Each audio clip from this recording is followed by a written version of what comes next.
Très heureuse de vous retrouver, très chers internautes. Bonjour à toutes et à tous. Nous sommes lundi 17 février 2025. Bienvenue aux informations consacrées à la revue de votre quotidien national, l'Essor. Le Premier ministre, le général de division Abdoulaye Maïga, était en visite à Ségou les 14 et 15 février dernier.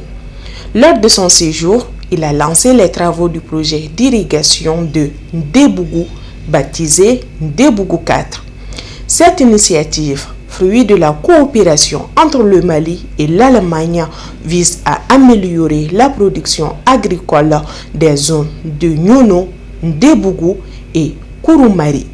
Le Niger tient depuis le 15 février 2025 ses assises nationales pour la refondation.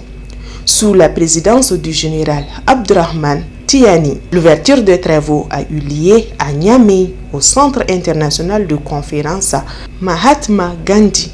Le Mali était représenté par une délégation conduite par Maître Amadou Tchelou Diarra. Certains détenteurs du nouveau passeport biométrique du Mali signalent des difficultés administratives lors de leurs formalités de voyage auprès de certaines missions diplomatiques et consulaires.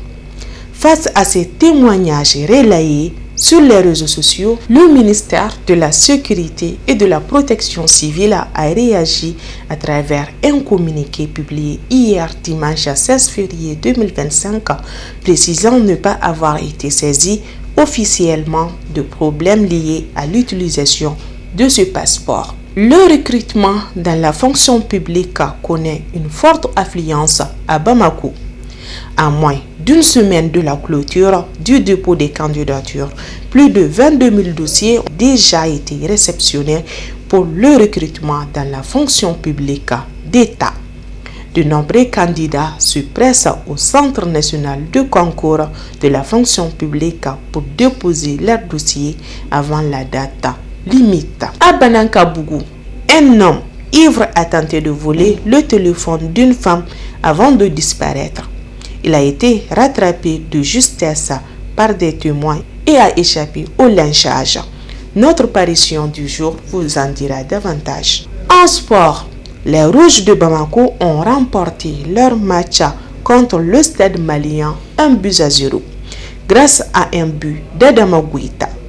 Djoliba confirme ainsi sa position en tête du championnat avec 3 points d'avance sur l'USFASA. Et c'est ce qui m'a fait à la revue du jour.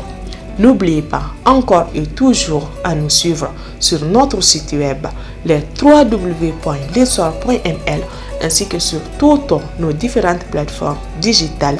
Bon début de semaine de travail à toutes et à tous. Bye.